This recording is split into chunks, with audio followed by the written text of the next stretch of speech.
Hey, welcome everybody to the Shelter Hole. We are deep in the Appalachian Mountains today. That's right. Hey, baby, we've got Big Doug Muncie with us today. Hey, before we get started, we'd like to give a shout out to Forerunner Productions to thank Chad and Chase for all that they do and all the listeners and watchers that we have out there, YouTube land, podcast land. Thank you so much. Also, Chad, I'd like to give him a quick shout out. He's got his books coming out. You're Not Special, You're Gifted. It'll be available August 1st anywhere that you find your books, or log on and go to www.forerunnerproductions.locals.com. There you can find all of our different podcasts that we have. Emptiest Minds of the Driven, where Chad just finished up, and I'm dating the podcast, I guess. Chad just finished up a great interview with Rusty Webb, who is one of the lawyers representing the majority of the counties or the cities in West Virginia in the lawsuit against Big Pharma and the opioid crisis. Also, check out Chad's show. It's his solo show, the Chad Gary Show, where he covers books, albums, and gives you a perspective and culturally and how it affects everything. It's awesome. Also, don't forget, we're getting ready to come up, start releasing a few things on letstalkfortitude.com. Really excited about that and where that's going. Again, please go visit Forerunner Productions, and you can find it by going to www.forerunnerproductions.locals.com. Doug, welcome, buddy. Hey, it's good to be here, John. So, excuse me, everybody. So, Doug's really special to me, and you're going to find out why as we go through this podcast, as we reveal how Doug and I actually met, come to know each other. To me, it's really special, and I can't thank you enough for being here, so thank you. That ain't no problem. It's awesome. My honor. So, anyway, Doug didn't have a chance to look at his questions, so he's going cold turkey, man. I mean, he's getting, they're layup, brother, so you'll be good. So I always ask everybody this because I think this is important because not everybody has the same upbringing. Not everybody has the same experience as a child. So if you would, tell me a little bit about your background, your childhood. Okay, I growed up about as far south in West Virginia as you can get. McDowell County. For my homies out there, it's McDowell County. That's like it's not Pikeville, it's Pikeville. Pikeville, yeah. So there's a little place called McDowell up North Fork Holler. And my dad, he worked at Keystone No. 1 for Eastern Associated, and he was laid off in 1983. And we struggled around for about 3 years. We never did go without. My dad was always cutting wood, doing odd jobs. And, I know the value of hard work. And so for about 3 years, it was cutting wood, selling wood, Dad doing odd jobs. And we'd go help Dad in the mountains with the wood and stuff. And 1986, I'll never forget it, Daddy, we was all out in the yard, and Mommy come out there and said, you got a call. Said, it's Eastern Associated, want to know if you want a job. And Daddy was union. He had paneled for all of Eastern's mines at the time, and it was Eastern Associated had called him, wanting him to come to work at Lightfoot 1 in Boone County. So in 1986, he went back to work, and he was on the road for about a year, traveling back and forth. In 1987, he said, I'm tired of, driving back and forth. He said, we got to move. So in 1987, we moved to Wharton, and a trailer park right there beside the pool at Wharton. So that's where my mom is to this day. So, yeah, we left McDowell County when I was 12 in 1987, and I just growed up in Boone County from 12. And I think I moved out of Boone County when I was 30. Well, now, spiritually, or were your mom and dad, would they take you to church on Sundays? Were they godly people, or what was that like in the house? We didn't go to church a whole lot. We went to church some, but, my mother always believed, she was always spiritual. And she was, her mother was a Christian. So, my mother always believed, but we went to church here and there. Cool. Awesome. So when so growing up, what I know, things were like one of these days. Chad, I've talked about it. One of these days, I'm going to give my testimony from a youngster Right. to present, but we're not there yet. But I know that people don't know this about me. This I will reveal. But I'm actually named after John Hager, an evangelist. And John was a great man. I remember going to many of his revivals over in Lake, West Virginia. That little church still goes today. There's not many people there now because I bet everybody's about left. But anyway, so I have a lot of heritage Christian-wise. Right. But my dad didn't take me to church. Mm-hmm. Neither one of my grandparents took me to church. It was my neighbor, Hope and Jon Golf, and John pastored a Baptist church there in Chapmanville. Okay. Actually, and I've given credit on several podcasts already that Hope and John probably saved my life. Right. And I'm still friends with their daughters on Facebook. Hope's still alive. She's getting up in age. She's got some health issues, but we didn't call her Hope. I did anyway. I called her Hopi. Hopi. She was not called Hopi. So tell me how you and Amanda met. Well, Amanda done graduated high school, and she was, Boone Career Center, then you could go a year after you graduated for free. And so she was in drafting all day, and I was in machine shop in the morning class. And, I'd walked outside we was getting back on the bus to go back to Van High School, and she was standing out there talking to somebody. And she had the prettiest hair. And I just reached down and just was playing with her hair. She's like, "What are you doing?" So that's about how we met, and we just talked from there on. So how long was it from that time to when you all actually how long did it take you to ask her out? Yeah, probably about a week, 2. It wasn't long. How long after that before you all actually got married? 4 years. Really? Y'all dated? I didn't know y'all dated. We dated for 4 years. Wow. Holy cow. So when Chad went to, and I really didn't know this about you all because we had, and we're going to get into this a little bit later on, but I didn't realize that you all had a daughter. Mm-hmm. Tell me a little bit about that. My daughter is absolutely amazing. Oh, yeah, she is. I've met her. I didn't meet her until Marshall when Chad went up there. It's when we actually met her, but yeah, she is. But we adopted her when she was 11 years old. And she is a fireball. She is just, she's got common sense. She's got book smart. And, I just can't say enough about her. She did her undergraduate studies at Marshall. She had, excuse me.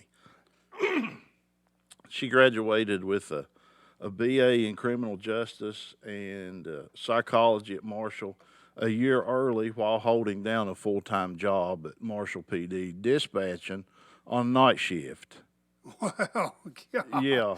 And listen, anybody that knows Huntington, West Virginia, dispatching at the police department in Huntington, West Virginia, that's not something you show up at night and you sit there and you read 3 or 4 novels. You are busy in Huntington. It is constant. Yep. There's always something going on. So what's she doing now? She is in her, she just got her master's degree in psychology, and she's applying for doctorate programs. She's working for Cabell County CPS.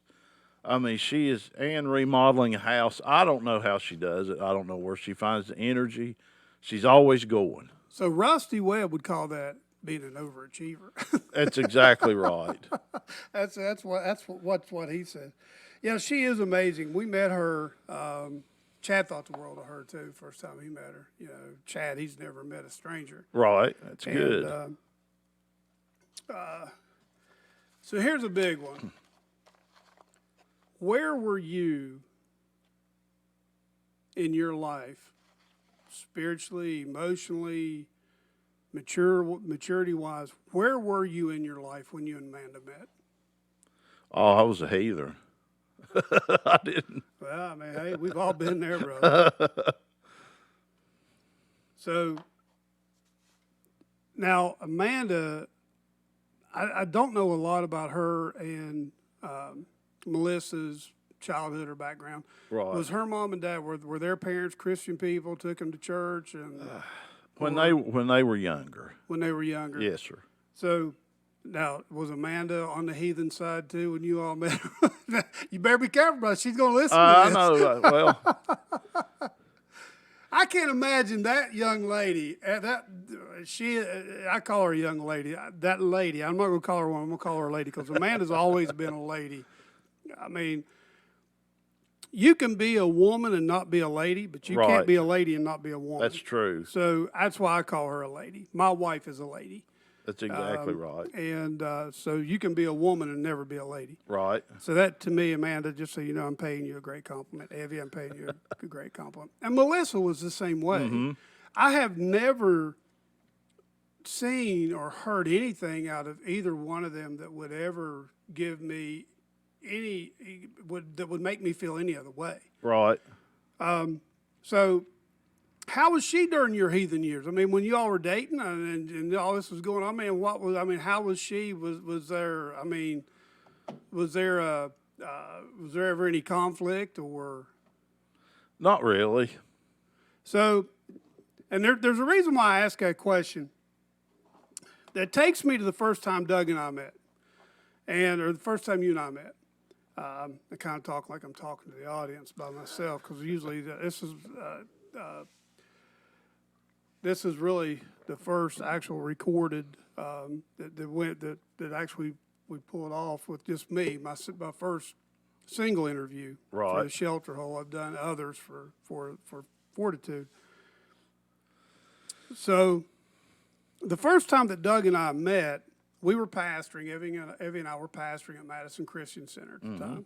Amanda was coming to church, and I can't remember what brought Amanda there.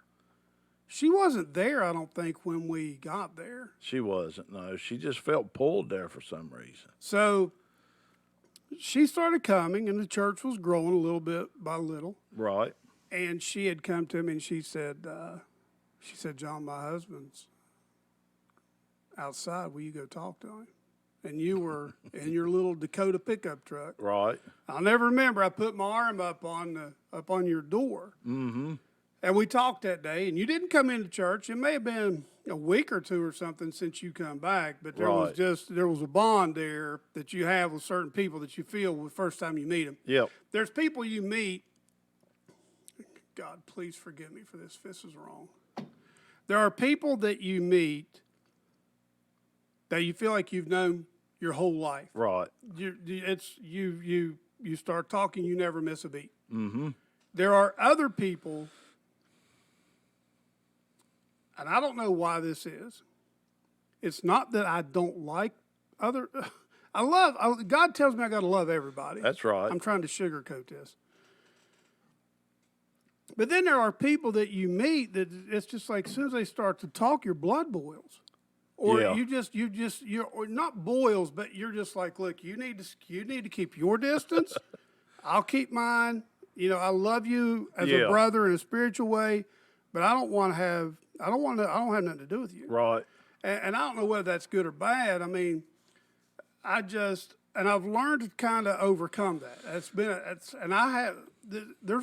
I'm guessing in my lifetime, there's probably been 2 of those people that I've ever met. Mm-hmm. So, and that's something that I've had to deal with. So anyway, then tell me about, I know what happened that day or on your side, we've never really talked about that. You know, when you left that day, what were the conversations between you and Amanda, or how did that work? She was like, "Oh, you think you'll want to go back?" I'm like, "Well, maybe, I don't know." And I think the following Saturday, you had it was like a sportsman's dinner. We all come to church in camouflage, and they was. Oh yeah. Wild game and fish banquet. Yeah. We was all dressed in camo, and me and you just hit it off right off the bat. So, and I think, after that, I was hooked on coming to church there. Yeah. And so One thing that John Maxwell, and you and I talked a little bit about this while I was setting up. One thing that John Maxwell and most anybody, I mean, Greg Laurie, Chuck Swindoll, Jack Hayford that I used to listen to, all these preachers that are on the radio or on the TV that I have great admiration and respect for, Right. they'll all tell you that you need a Timothy in your life. Exactly. And I kind of felt like at that time that's what you were. Yeah. When God brought you into my life, you were that Timothy. Because little did I know later on just exactly where that would go. Mm-hmm. And so I think it's really important that everybody have a Timothy, because there's going to come a day when Pastor Dan rolls out of here. Right. There's going to be a time he's going to retire, and then somebody's got to step in behind him. Right.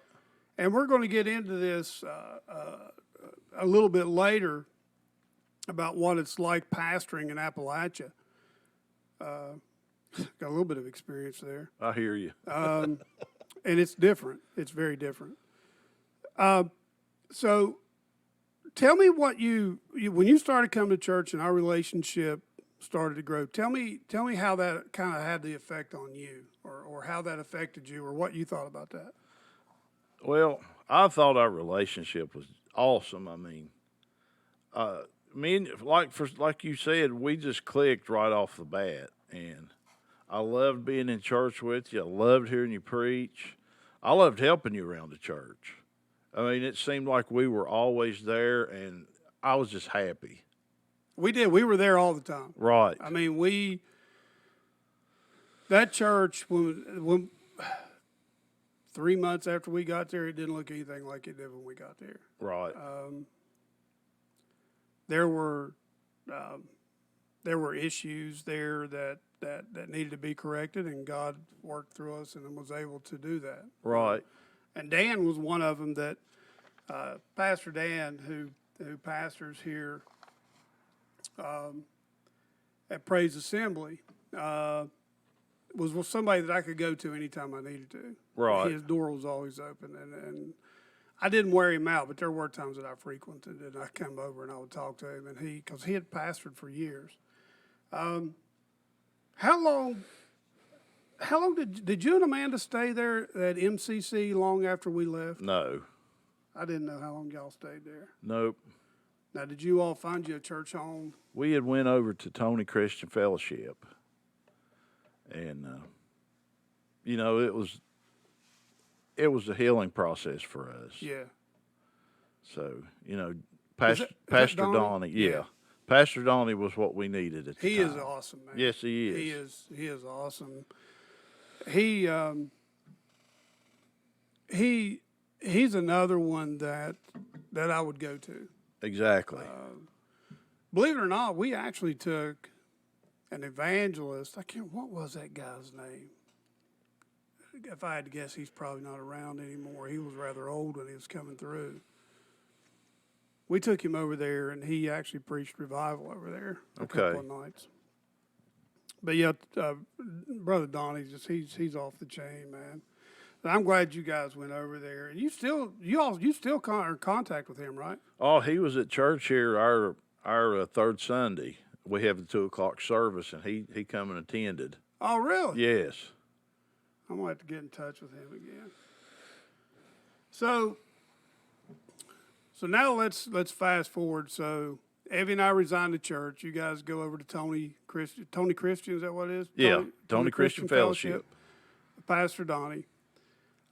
Then God brings you. Now, at what point did you feel like God had something for you in the ministry, whether it be worship or preaching or whatever? When did you feel that? When did you start feeling that tug? Well, really, and I can tell this, Honor, because really I got thrown under the bus one day to preach. Pastor Dan's wife and another congregant here said, "Oh, you need to preach Wednesday night." I said, "What?" I said, "No way. Yeah, you need to do it." I said, "Okay, I'll try it." And then it just, then it just took off. So was there a scripture that God gave you, or was there anything that you feel like that God confirmed that with you about what you're supposed to do? Or was it just felt good and you just knew it was what God wanted you to do? It just felt right. And and there is that. And you and I were talking earlier. People have asked me, said, "Will you ever pastor again?" I'm saying, I don't think so. Right. I don't feel like God called me. Now, as I look back on it now, I don't feel that God called me to pastor. I think that Evie and I were brought to Madison Christian Center, to be honest with you, for you. Yeah. And I you and understand Amanda, that. I think that God brought us there for Susan. Mm-hmm. And there was, if you'll think about it, dude, we were inundated by single mothers there. Yes. And drug addict parents. Right. Think about Susan. When Susan would get locked up, you and Amanda would end up with her daughter Yeah. until she got out. And then the groceries that we bought and we would take and drop off at these people's houses. Right. There was a ministry there that we were, and we're going to get into a little bit. I don't want to get into a lot because, like you and I have talked about, we don't like to. I don't want to bring up old scars or anything. So. Right. But I think it's awesome. So if you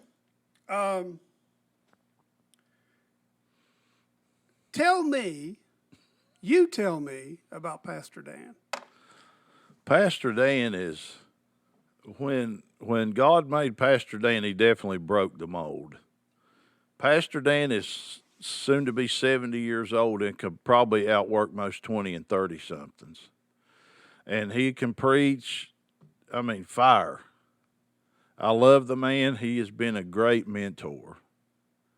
I could call Pastor Dan at 3 o'clock in the morning. He'd be like, "What do you need, son?" Yeah, he's definitely one of those that So on the Unashamed podcast here lately, they've had this. I guess when Phil and Si were raised, their brothers, they had this thing of who's the man, Right? Who's a man? Mm-hmm. Man, you didn't cry if something hurt you. Unless you're bleeding from an orifice, you don't go to the hospital. Nothing. Right. And they're real quick. One of the stories they tell was that Al's appendix had ruptured a few days before, and they were in a duck blind, and Al was hurting so bad he couldn't. That's his oldest son. He couldn't even shoot his gun. He was in so much pain, and I think Jeff, the youngest son, looked over at Phil and said, "Dad, I think we need to. Something's going on with Al. We may need to get him out of here." Phil said, "Well, what time is it?" They said 8 o'clock. He said, "We ought to at least give him to 11." So anyway, Al was in bad shape. It's a wonder that didn't kill him. Right. So I understand. My dad comes from that same generation, and there's definitely something about those guys. Oh yeah. But you got to remember, they were on the back end of the Depression, and they were poor. Most of them coming up. My dad was poor, but he'll tell you, he said, yeah, we were poor. We didn't have nothing, but he said we didn't know we were poor. Well, it was just life. That's everybody around you was poor. Yeah, and that's like Phil Robertson. He tells everybody, he said, I was raised in a cabin, when in the wintertime you could feel the cold coming through the walls. And right. My dad, he talks about how they put newspapers up on the walls of the house that they had, and that was the only insulation they had. Well, my mommy talked about plenty of time. She was raised up in Algoma Holler in McDowell County, and she talked about waking up many a time with snow on her blankets. Yeah, and they would sleep until they got older. As long as they could fit, they would sleep sideways on the bed. Right. Because they could put more of them in there, so they kept each other warm. Yeah. Because my dad had eight siblings. There's 9 of them. And they're fairly close together. They're not too far apart, but they are fairly close together. But so, yeah, you're right. That definitely broke the mold. So If you had to choose, I'm not putting you on the spot. Okay. If you don't want to answer this, you don't have to. If you had to choose between praise and worship or preaching, which one do you think God really has on your heart? And I'm going somewhere with this, so. Okay. I think first and foremost, praise and worship. Do you have any idea why you feel that way? I mean, the guitar to me, I'm constantly learning and I'm constantly figuring this out, figuring that out. I mean, figuring out songs to me is just second nature. Amanda's like, do this song, and I'm with it for like 5 minutes and I've got it. It's just God-given talent. And that's great that you recognize that. And I think that is one of the most important things about our walk for Christ on Right. this earth is worship. What you're doing, brother, is you're giving us practice for what we're going to do for eternity. That's exactly right. You see what I'm saying? So I think that's awesome. I figured that's what you would say. Right. Because I'm going to tell you something, man. I guess the reason why I like evangelism is because God would put something on my heart as a pastor to preach. And so, I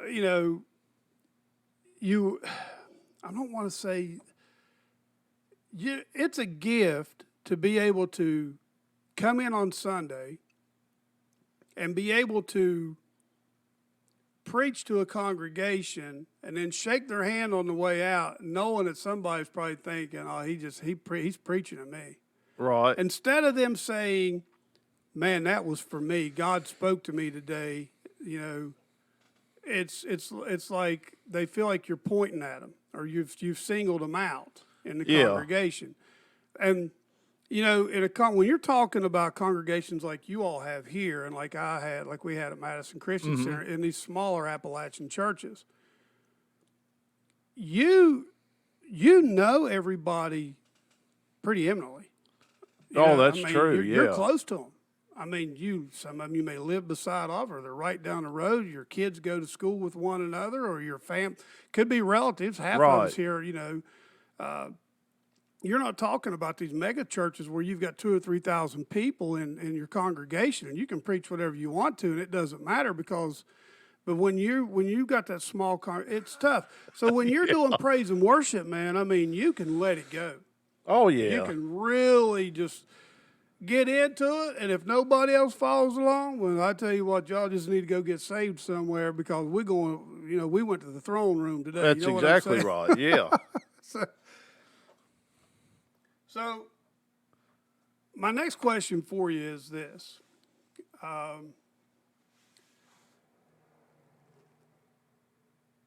What are some of the struggles you find working a full-time job and doing that?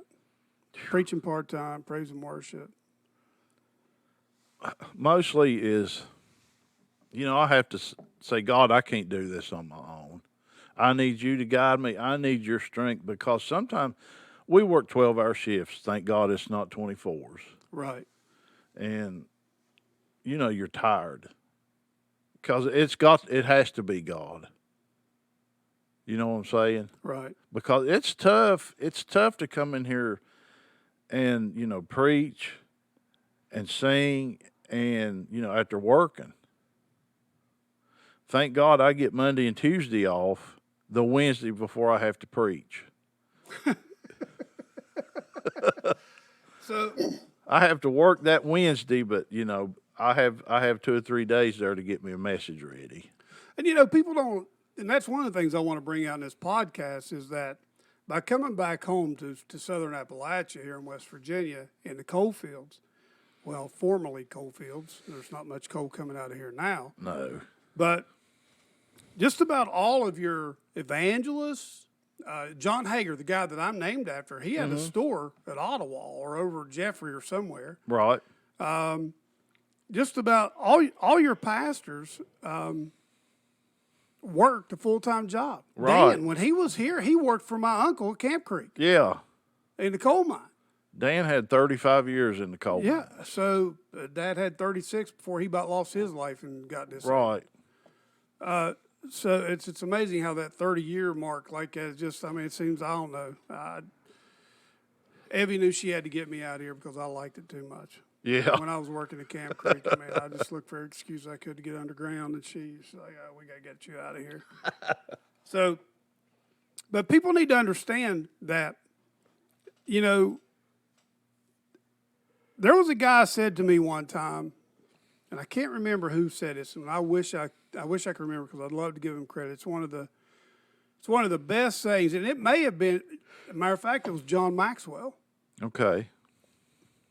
And and when you hear it, I mean, Chad, when you hear this, Chad, you're gonna know that it sounds exactly like something that John would say, is those most honored by men are not necessarily those most honored by God. That's true. Did you think of that? Oh, yeah.